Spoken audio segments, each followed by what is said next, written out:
عورتیں اگر ناف پر ادرک رکھ کر سوئیں گے کبھی اس پر موٹاپا نہیں آئے گا۔ اگر آپ کے بال سکڑ رہے ہیں تو دہی میں شہد ملا کر بالوں میں لگائیں اور کچھ دیر بعد دھو لیں۔ ہڈیوں کی مضبوطی کے لیے گرم مکھن کو اپنی چھاتی اور پیٹ کے اوپر ملائیں۔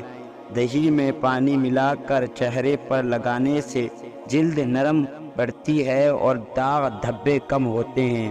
موٹاپا سے بچنے کے لیے روزانہ نہار منہ لیموں کی چائے کا استعمال کریں۔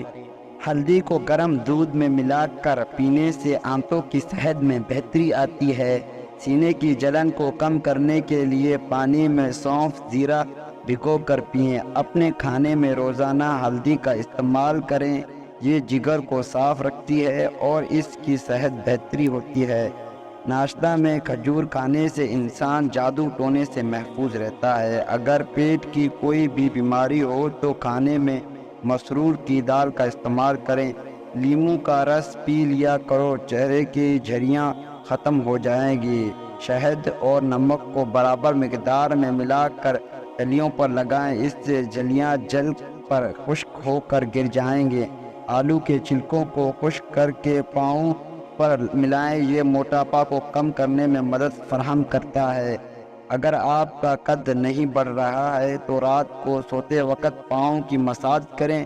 زیادہ سے زیادہ 2 سے 3 منٹ تک پاؤں کے نیچے اور اوپر کی ہڈیوں کو ہلاتے ہوئے مساج کریں، اس سے پاؤں کے خون کی روانی میں بہتری ہوگی اور پاؤں کا دباؤ کم ہوگا، جس سے قد کو فائدہ ہوگا۔ روزانہ کیلے کھانے سے وزن بڑھنے لگتا ہے۔ چھوٹی مکھی کے شہد کا ایک قطرہ آنکھوں میں ڈال۔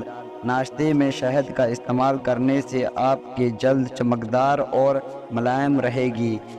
دانتوں کے لیے نیم کے درخت کی مسواک سب سے بہتر ہے۔ جلد کی چمک اور نکھاری رنگت کے لیے 1 چمچ نیمبو کا رس اور 1 چمچ شہد کو ملا کر چہرے پر لگائیں۔ جوڑوں کے درد کم کرنے کے لیے ہلدی اور شہد کو گرم پانی میں ملا کر پئیں۔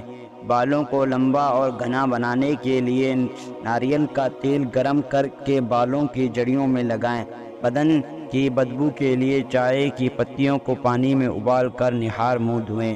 ہچکی کے لیے تازہ کھیرا کھانے سے فائدہ ہوتا ہے۔ بالوں کی خشکی کے لیے 1 چمچ مکھن کو ملا کر لگائیں۔